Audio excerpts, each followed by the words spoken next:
just crack on? Yeah, I'm recording now. Okay. Thank you for joining me on today's Zoom call, Dean. Just to give people a bit of a narrative to how this formed. Last week, I was on my social media and I reached out. I put up a story on my Instagram and I asked anybody in the LGBT community to contact me, and I suppose I just wanted to kind of just get a better an insight or a broader insight into the LGBTQ community, and for maybe educate myself and might educate others along the way, or might help somebody along that might get to listen to this, whatever. So I appreciate you coming on, Dean, and giving up your time and, you know, being so open and honest about it and all that kind of stuff. So I guess I'd like to start off by just asking, can you tell me a little bit about yourself and maybe your journey so far? My journey so far. Well, Dean, I'll start with my name. It's Dean Farrell. I grew up between Tala in southwest Dublin and Monasterevin in County Kildare. And I was always like, I'll just talk about gay things. I was always an effeminate child, but I kind of didn't think too much of it. It was just the way I was. I spent a lot of time with my mom growing up and her friends. And I kind of just, you know, I'd like to spend time with them. My dad's a kickboxer. And for a long time, he would always encourage me, he encouraged me to take part in that. So I did that from the age of kind of 5, 6 up into my teens. So I spent a lot of time in that very macho environment too, where not that I didn't feel like I didn't fit in. I definitely didn't feel that when I was a kid, but I was definitely different. And then as I started to get older is when I realized that I maybe was a bit different, and I didn't like it so much then because I felt kind of displaced. And it was the same in school. I was always that bit different, but I didn't really associate it with being gay. It was more to do with I was just different from the other kids, and maybe to a certain extent that was nothing to do with being gay. So as I kind of got a bit older into my teens, I maybe realized I was gay. I kind of felt this attraction towards men, but I never actually linked it with being gay. So like in my head, I wasn't gay. I was just Dean, and I liked men, and I still kind of had this vision of a future where I would maybe marry a woman and I would have kids. But like, yeah, I didn't have any like sexual feelings towards a woman. And as a child, like as a teenager, definitely I could never have imagined a relationship with a man. I definitely didn't see it like that. And any interest I had in men was purely sexual, which I think is interesting now. And I've often thought about it as an openly gay person as to why I was like that. And was when I first started to be intimate with men, it was definitely that kind of like just purely sexual, pure lust, as opposed to like this person who I like and want to form any kind of a connection with. So there was a huge disconnect from me and my sexuality because it took a long time for me to figure it out. And then, yeah, so that was when I was about 13, 14, when I started to have those feelings and start to realize that maybe I was gay. And I mean, I got called gay all through school my whole life, but I never really thought I was. When I was in first year in secondary school, I mean, it didn't bother me. When I was in first year in secondary school, they started a rumor that me and this other lad were boyfriends. They used to say we were gay for each other, and he got really upset by it. He's not gay now. And I didn't care in the slightest, and because I didn't think it was true.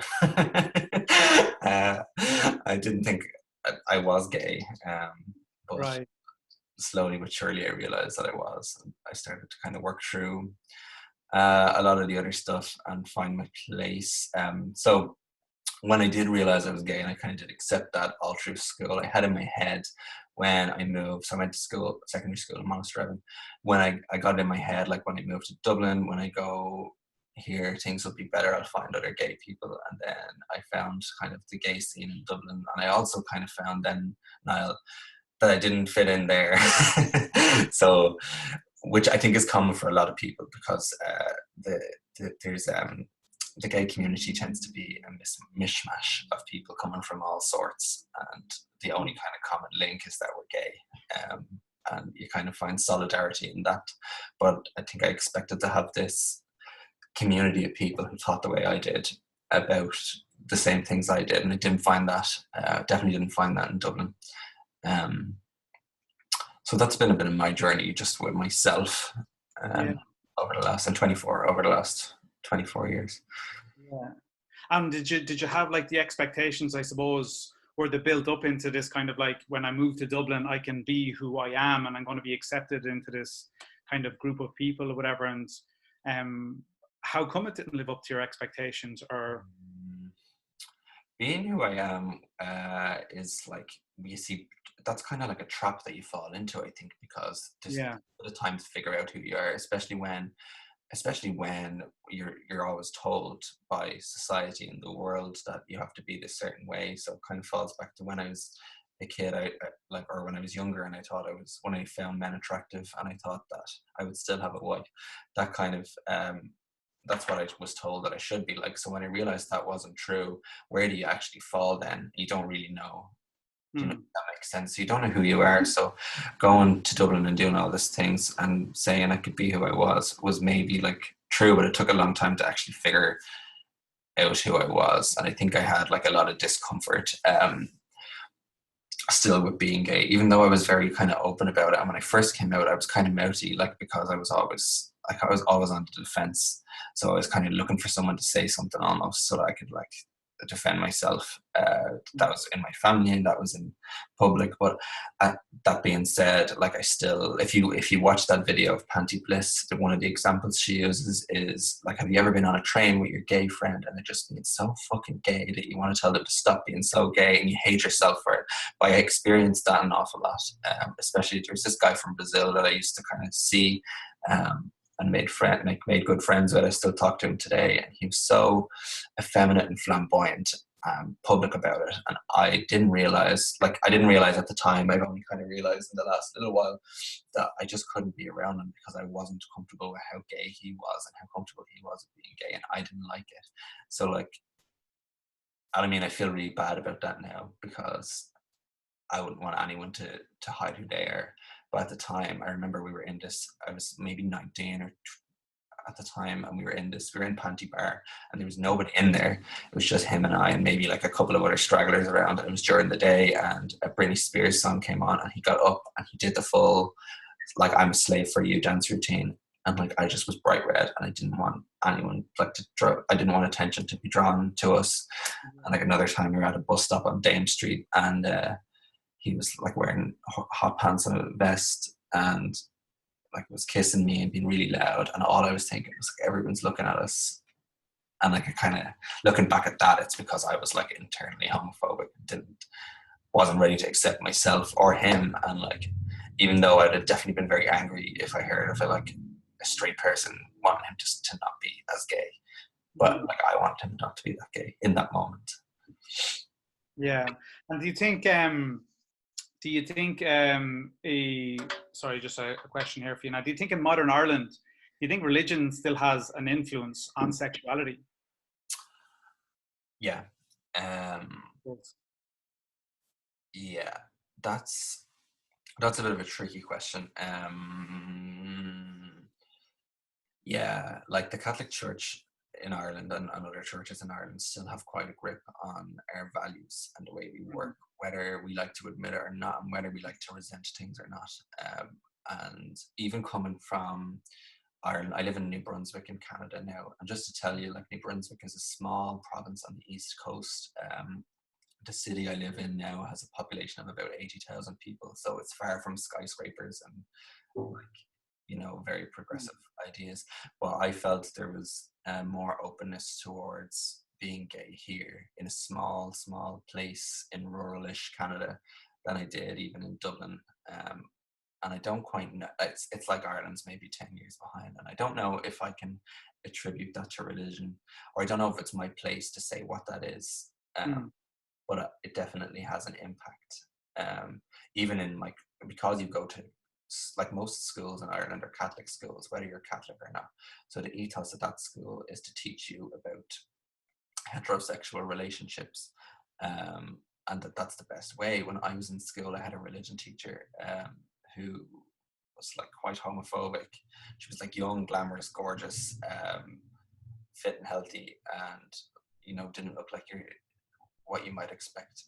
What you put this, like, if you to visualize a homophobe in your head, it wouldn't be her. She was a makeup artist before she became a teacher, and she told, like, she used the words intrinsically disordered. It was all around the marriage debate. So when I was in sixth year, that would have been 2014, when they were campaigning for marriage equality in Ireland, and we would have a lot of debates in religion class, and this teacher liked to debate. I actually liked her, believe it or not, and she was saying, like, she was always of the philosophy that people should wait until they got married to have sex. And I remember, I wasn't out at the time, but I piped up in class and I was like, well, what if you can't get married? And she was like, well, if you can't get married, there's only like one or two reasons for that, and one of those might be that you're intrinsically disordered. And anyway, there was a whole thing, and she said, I've nothing against gay people, like, I just don't think they should go marry each other. If you're gay, you're gay, there's nothing you can do about that, but like, it doesn't mean you have to act on it, doesn't mean you have to get married. And I remember I was so angry, and that was kind of like one of the reasons that everyone in school, I mean, they all kind of knew I was gay, but that was like one of the times where everyone was like, oh, he's like, I got so worked up, I was so annoyed. And then a few weeks after that, she invited this group into the school called Pure in Heart. I don't know if you've heard of them. No. They're a Catholic group, and basically they're just to promote like Catholic agenda, I suppose, in teenagers. And I found that like quite upsetting when they came to our school, to the point that I walked out of the talk that they had in our school, went to the principal, and I told him it's not acceptable to have, just because of the stuff they were saying. I don't know, I don't think they've been back to the school since. And yeah, so religion definitely has a big hold, and in Ireland and here, everywhere. Yeah. And do you feel like, or do you see difficulties with mental health in the LGBTQ community? And before I go on, my term that I know is like the LGBTQ community. But I did I hear recently and stuff like that it might be changing, or it has changed and stuff like that. Like if I cross any boundaries here or say something offensive and stuff like that, just pick me up on it, whatever. But that's the last term kind of I known it as, but is it actually changes. It's quite hard to keep up with. It changes all the time to be very inclusive, and different circles of different things, and different people have labels, and different people have different things that they're personally okay with as well. Okay. I worked on for where the city I live in, Scott Fredericton. I was on the Pride committee for last year, and like, I learned basically that you can't please everybody. No matter how nice and open you're trying to be, there's always somebody who has their own kind of baggage with a word or a label, and that's their own thing. And like, the best thing you can do is ask and be respectful. Yeah. So with the term the LGBTQ, it's you see it's That's perfect. fine. I would just say queer, or Okay. Okay. People feel very okay with that. Like, I think in Ireland, like when I was younger, if you called me a queer, it was definitely the worst thing in the world. But just or like, that was one of the insults that I would have got growing up. But it's definitely something that I say now, like the queer community, or queer event, or queer blah blah blah. I've had lots of people ask me about that. I had a bit of a run-in with this Irish speaking organisation in Tallaght. They're called Gael Football Howlachta, and they're very much not supportive of the queer community. And basically, I had a bit of a hard time mentally a few months ago, and I kind of took a lot of my anger out on them, and I started to ask them if they would publicly support a Pride event, and they wouldn't respond. And then I started to a bit of an email petition. So I wrote a letter and asked people to email it directly to them and to send it to them on Facebook. And what they did was they blocked their Facebook messages. They fully blocked me. And where was I going with this? I can't remember. Anyway, you were asking for the Pride I was asking them if they support Pride, and they basically won't. And they got I got really annoyed because they're a branch of Connor na Gaeilge, which is do you know the Gaelic League? They were founded in the late 1800s during the Irish language revival, and they're a really historical organisation. And what they do now is they do lots of things to promote the Irish language all around the country. They run courses, like they'd run like the Irish language week, Shot at Gaeilge around St Patrick's Day, all that kind of thing. And they're a very open organisation, and the group in Tala are actually a branch of that, so they get some money and support from them. I don't know if they get money from them, they get some support from them, and they got this huge grant from South Dublin County Council to build a cultural centre in Tala, an Irish language cafe and cultural centre. And like I just was so angry because they're actually homophobic. And anyway, eventually they came out and they made a statement and said that anyone's welcome in their cafe, but as for individual events, they would assess them individually. So I commented on that and said, will you be supporting Pride?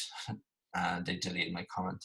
And that just set me off. So I went on a whole rampage with them. I can't remember why I started talking about that. No, because my question was, do you see difficulties with mental health in the LGBTQ community? And then, and then I asked, is the terminology, were you, like, I was familiar with that terminology. That was why, sorry. And I'd written queer in one of my posts while I was talking about this, and some straight man that I didn't know from Tala commented on it and said, you can't use the word queer, that's offensive. And then like somebody else chimed in and said, you can't tell the queer community what words they can and can't use. Wow, yeah. That was why I started talking about it. Anyway, and queer is one of those words that like, it's kind of a bit like the way in rap music you might hear a black person use the N-word.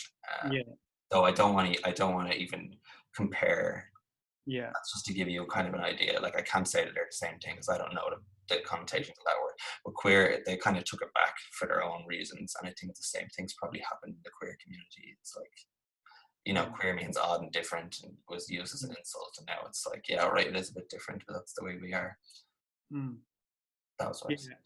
Yeah, and so do you see difficulties with mental health, I suppose? 100%. Yeah, because even as you're talking now, it just sounds like, honestly, it just sounds like a difficult journey.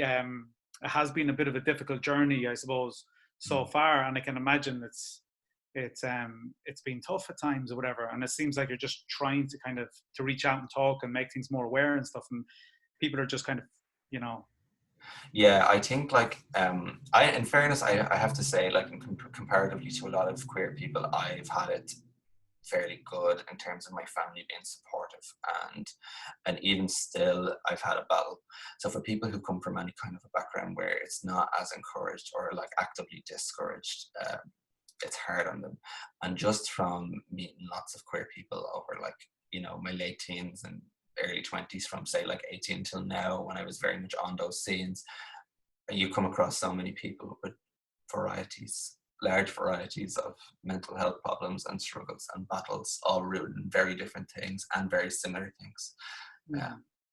It's a huge problem, and I think, like, I don't know the statistics, I should, but just like high suicide rates, high rates of self-harm, especially among trans people, I think is the highest. Yeah. And do you think social media plays a role? I don't, to be honest, I don't know. If I give you an answer, it's just me trying to, I think that plays a role in all of our mental health. I don't know if it's like, I don't know if it's specific to the LGBT community, if that makes sense. Yeah. So again, what would you be most proud of in the LGBTQ community?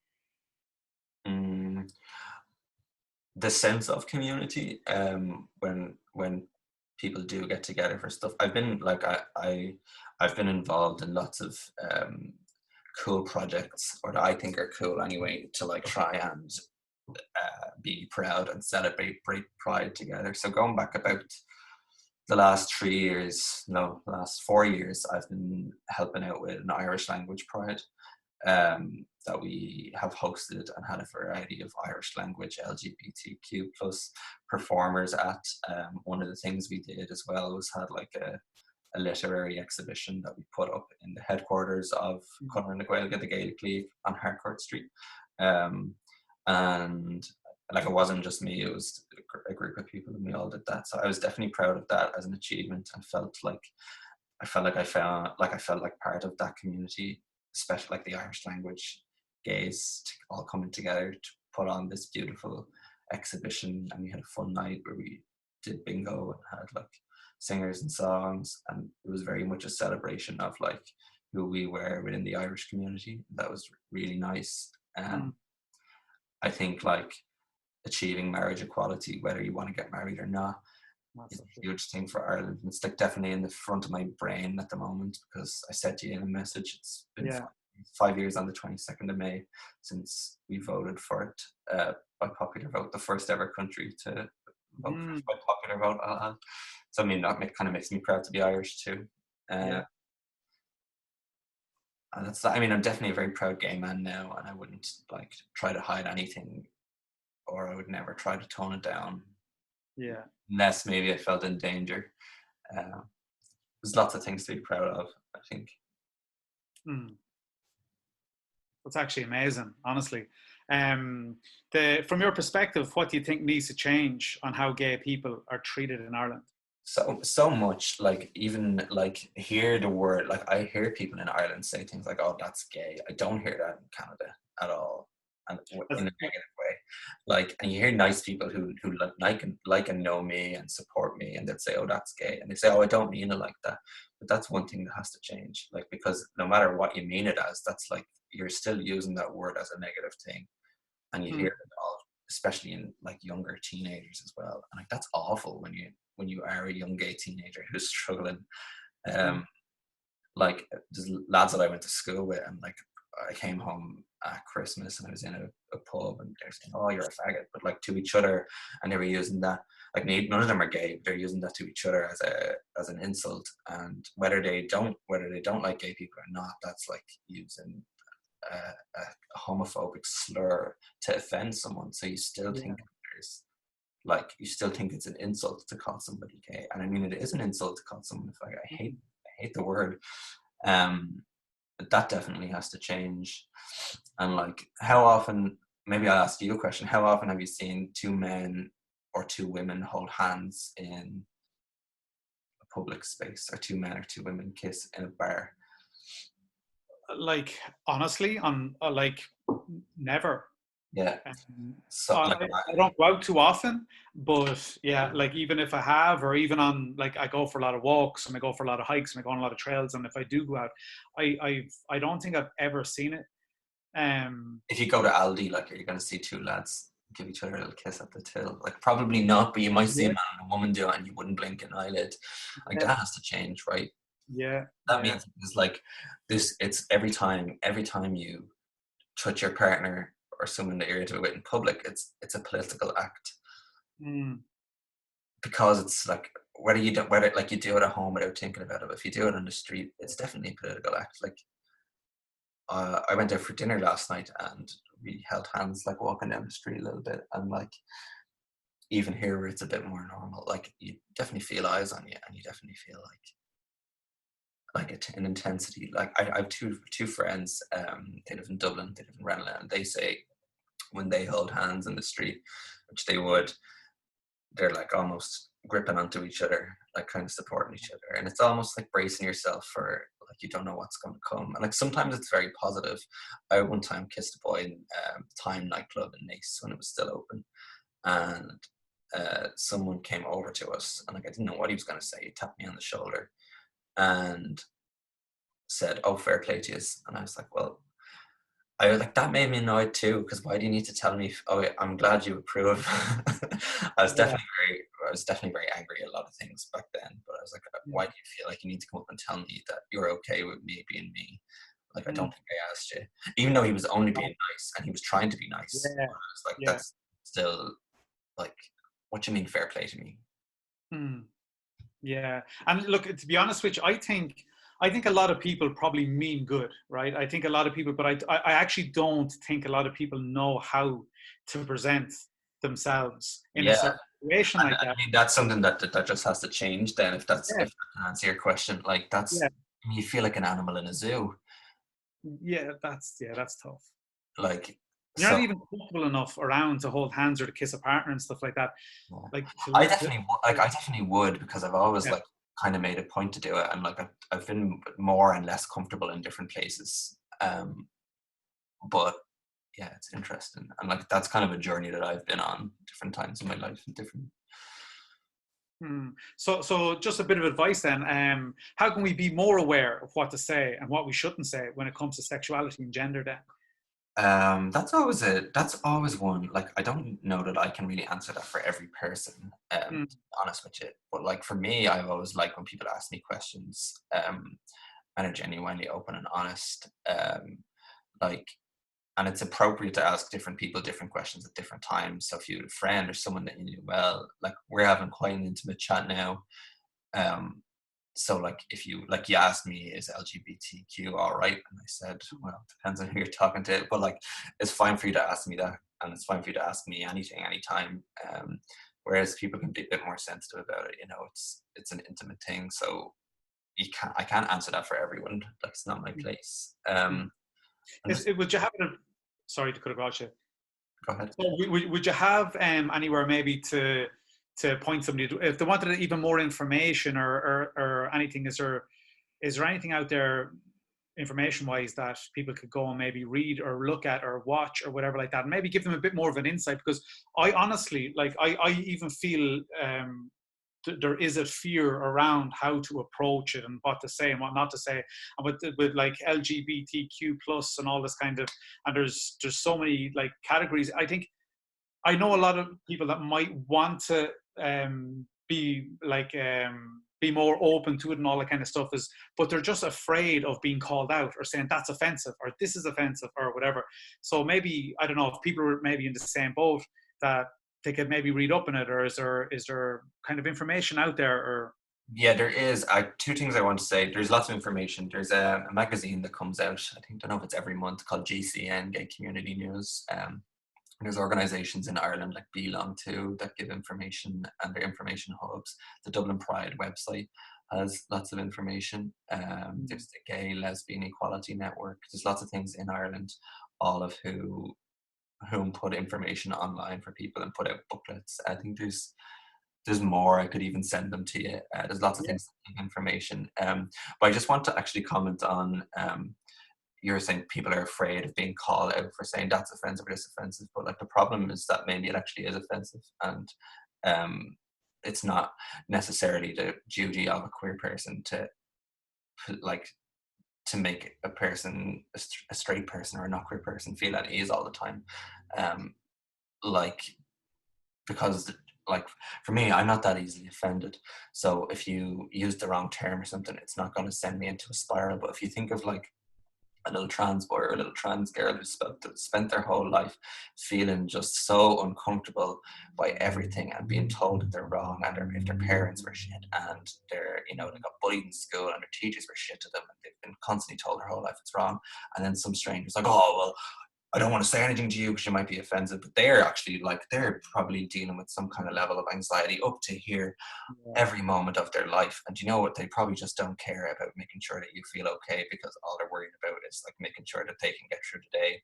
So mm, I do want to say that, and I had this conversation with a lot of people, like, and it's the question of responsibility. So like, as a human, I would always want to make sure that people around me feel comfortable, and I'd kind of do the research. Like if you think of people of different races and different like ethnicities, you know, if they're people you're going to become in regular contact with, sometimes it's nice to do a little bit of research and ask the questions. Do you feel comfortable if I say this, or is that not okay? And I mean, that's just like a social human duty, I think, to be a good person, or like mm, that's a moral compass that I would live by, rather than having the attitude of, oh, I don't want to say this, that, or the other because there's a risk of offending someone. Um, mm. that's just a thought I have on it.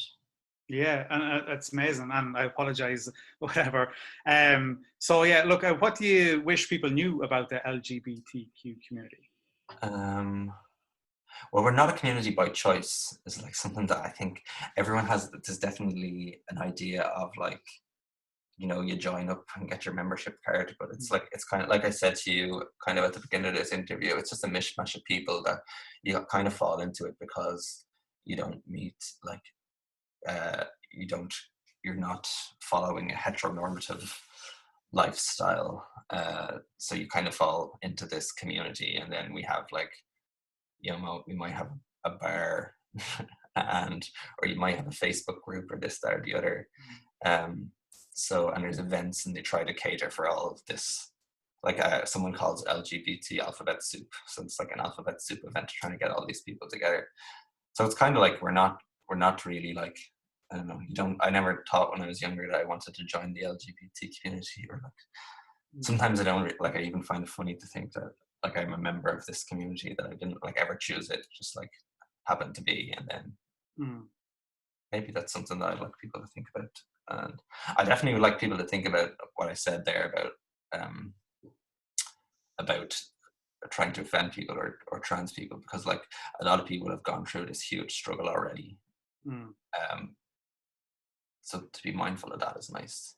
And like another thing I don't like is when people say, "Oh, I don't agree with that," like, or like, "I'm fine with gay people, but I don't agree with these transgender." It's like, I've heard that before, and like, it just doesn't make sense to me, because I don't think it's like anyone's place to agree with it, or like if anyone's asking you to agree with it. It's just something that's there.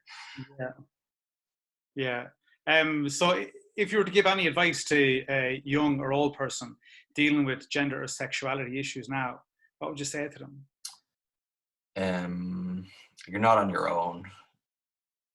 The chances are that like someone's been in the same position as you. Don't be afraid to seek help. I think it's very brave for anyone who tries to go and seek help, if that's counseling, if that's to ask somebody, if you're finding it hard. You're asking about like an LGBTQ plus person who's having gender or sexuality issues? Yeah. I mean, definitely, you're not on your own. And I don't know, it's all very case specific, isn't it? Like, it depends on what's going on and what the issue is. Yeah. Well, I don't know how long we have left, or how long do you have? I don't know. It usually gives you a warning, but it hasn't. Yeah. I think we're coming up to I think it's coming up to the 30-minute mark or whatever. But is there anything else, I guess, just before we finish up or whatever, and I don't want to get cut off either. So if you can just give me a shout on your side then, or whatever, if you do see a warning come up. Is there anything else that you would like to share that we mightn't have covered kind of over the questions, or would you like to share? No, I actually think we covered a lot, and I'm glad that you asked these questions. I like when people ask them. I like having the conversations, because I think it's important to have the conversations and the actual conversation. Do you feel like I gave you any kind of an insight into any? Yeah, 100%. Sorry? Or do you feel like I gave you an insight into anything you didn't know before, or that you hadn't thought about before?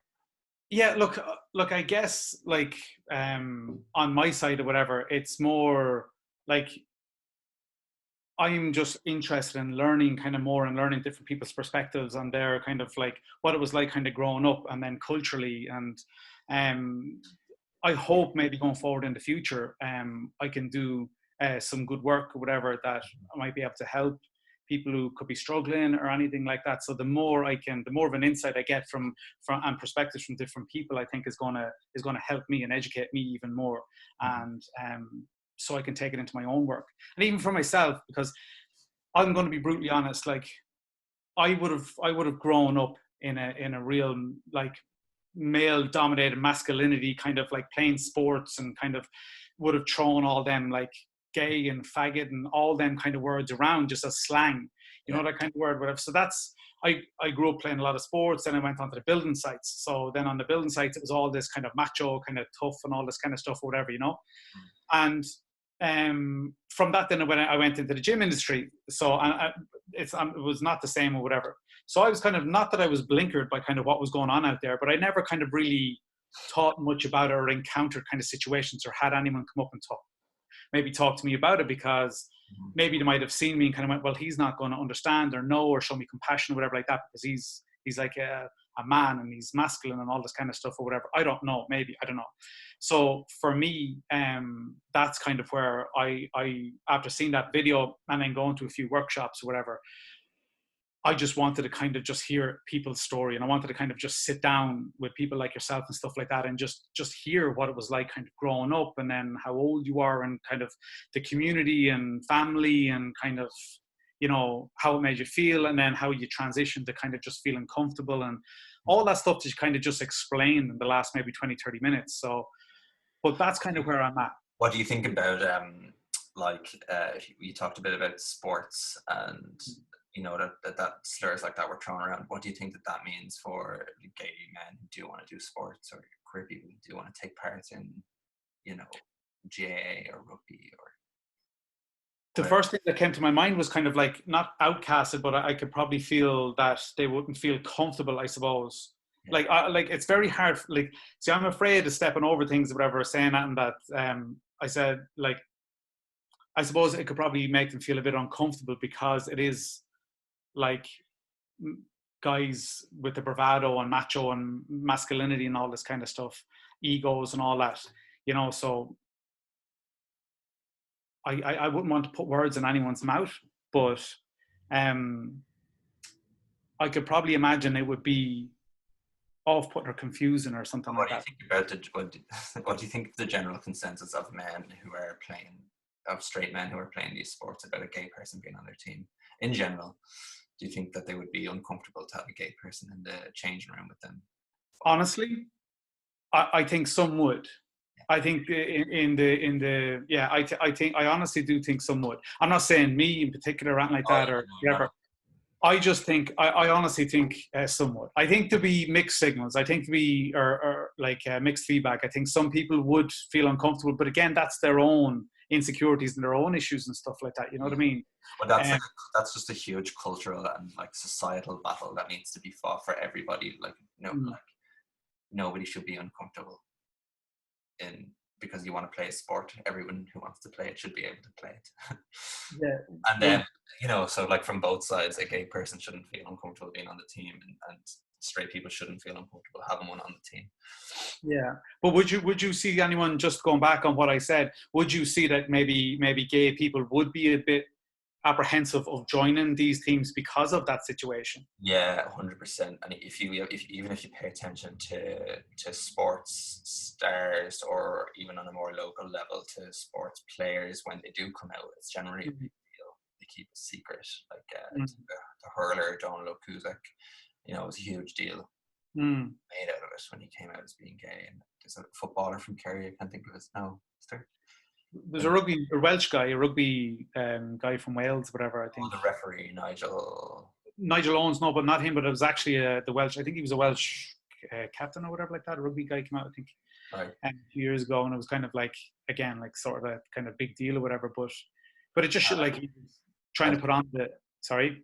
I find that interesting that it's there's so much like weight and pressure. And I also want to add that, like, I don't think Ireland is doing terrible. I think it's all right, but that doesn't mean that there isn't still work to be done in lots of areas. Just on that then, or whatever, what work do you think would work, or what work, like, just from the outside, I suppose, looking in or whatever, that where do you think you could start, or where? Well, I think as a country, or as an Ireland, as a community of Ireland, one way you could start would be to have like a more progressive attitude through school. I never heard about two men having sex with each other in school. Never heard about, like, except for the lads talking and saying, oh, blah blah blah, slagging me, or, you know, slagging somebody else. But like, you never actually heard like about the risks. You never heard about like how to keep safe. That's one way, and to normalize attitudes. A big thing that's like come around lately, or in the last like kind of 5-10 years, has been like the presence of LGBT people in like TV programs, and like people, I don't know, like me and my partner were talking about it the other night. Like, he was like, I wonder, is this what it's like when, like, what straight people think when they're watching shows about gay people, because they're kind of bored because they can't relate to it, because we were watching something that had two lesbians, and, you know, maybe couldn't relate to it. So like, but I think like having it more normalized in like the media that we consume to help, because like, even if you can I don't know if you watch TV. I don't really watch too much, but No. if you like turn on the telly and you watch an ad for people buying houses, or like, it's still gonna be that straight mom, dad, two kids family that's there, which like Mhm. isn't even true. I mean, there's so many other things that we could talk about. That's not even true for most family units anymore. But like, Mm. there's just so many things that could change to make it just that little bit more normal, that little bit more acceptable. And I think we're on the road. We're doing that. Like we've a gay tea shop. It's Mm. like gay people can get married. We're on that road, and I think like there's no quick fix either. It like just takes time and Mm. energy. Like things like this, you're looking to do it to help your career and to help other people, and like just making people aware. One thing they do a lot in Fredericton anyway is like an organization, and they put on like training. So for example, for a gym or something, if they want to make it a safe space, they'll train all the staff on like queer things and how to be sensitive to body issues and blah blah blah. So like or trans people, like a lot of bars will do it. So if someone's coming up and showing their ID and they look like a girl but their ID says Yeah. like James O'Casey, Mm. to not say what's the story with this and like make a big scene about it. That's one thing that they do here that I think could be good in Ireland, especially Yeah. for a place like a gym, Yeah. or in schools, in and stuff. And they put like often when they've done the training, then they put a little sticker on the door and say just this is a safe space and everyone's welcome here. And like it feels nice. And it's only a small thing like a sticker, but like it feels nice, like you can go in there and be yourself.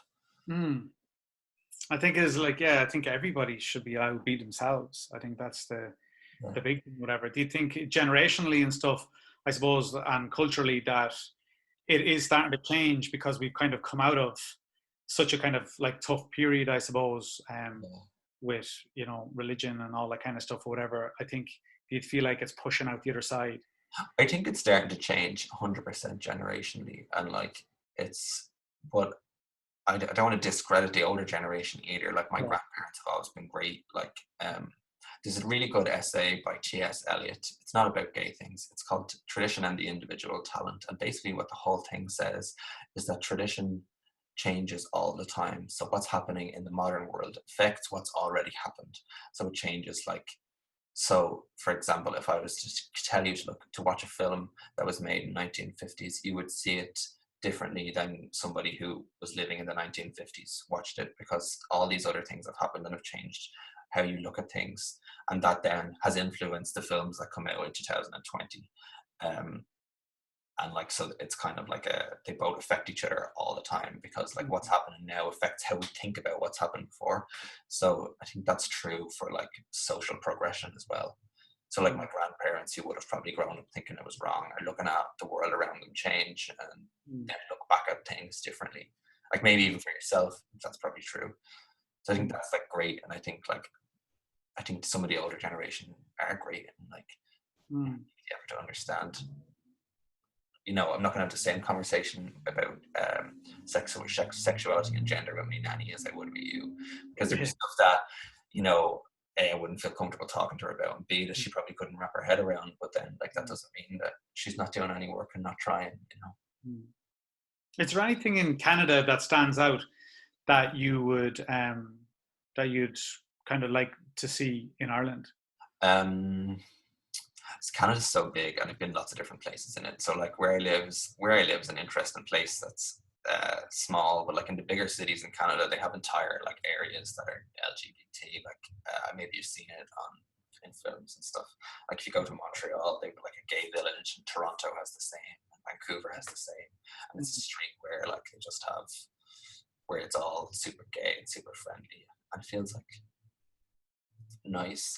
I don't know like how I actually feel about that, and if I think it's a good thing, because I read an article about those like areas being extremely elitist for rich white people, which isn't really the same. Like that doesn't happen in Ireland. But I don't know. I don't know if there's anything I could say that stands out here that I would like to see in Ireland, Mm. to be honest. Yeah. Okay. Well, like I think, look, honestly, I just wanted to say thank you very much for your time. Thank you for being so kind of like open and honest Is there any advice that you'd like to give me going forward? Is there anything that we covered or I said or anything like that that you'd like to kind of to help me, I suppose, going forward? There is an article that I'd like to send you. It's written in the Yeah, post. It's about the epidemic of gay loneliness that I think could be interesting for you to read. yeah, And another thing that it's nothing to do with gays, but I think could definitely help you in your career would be to think about travelers and think about how people look at them in Ireland. the traveling community. Yeah. Okay. Um, that's like that's that's one thing that I get very passionate about. It's nothing to do with this interview, but it's No, no, definitely no. like you should definitely think about it, and like because we don't really have systematic racism in Ireland like we do. You know, we look at the Americans who are extremely racist and like, you know, treat the blacks really badly. We don't have enough of a black community or a non-white community in Ireland to kind of behave that way, or to have like that they're detested minority as such, but travelers really are, and are treated so badly and are racially discriminated against, if you can call them a race.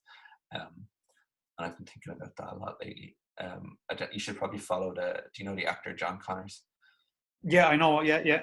I follow him on Instagram, and he does a lot of great things for traveler activism. And I actually met him at Christmas time and had a conversation with him. Very interesting. But one thing he always says is that you have a harder time as a traveler in Ireland than you do as a queer person. I probably agree with him. Wow. Well, if you knew anyone that would be willing to chat to me, even not like this, whatever like that, but even a phone call or something like that, I'd be very interested.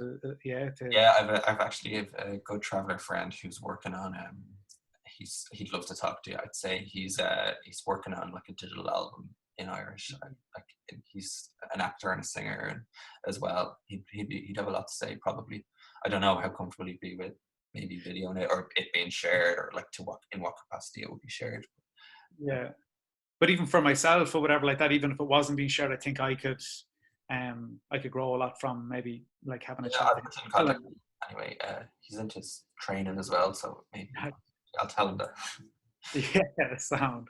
But yeah, look, again, thank you very much for your time. I'm very conscious of being cut off or whatever like that. And I don't know how long it's been, 30, 40 minutes or whatever. Maybe it's like because you're probably on a paid account, it might be letting us go over. I don't know how long we've been on either, but we can say bye. And if you ever want to ask me any more questions, you can send me a message on Instagram, or we can arrange another call. I liked talking about it. I liked what you had to say.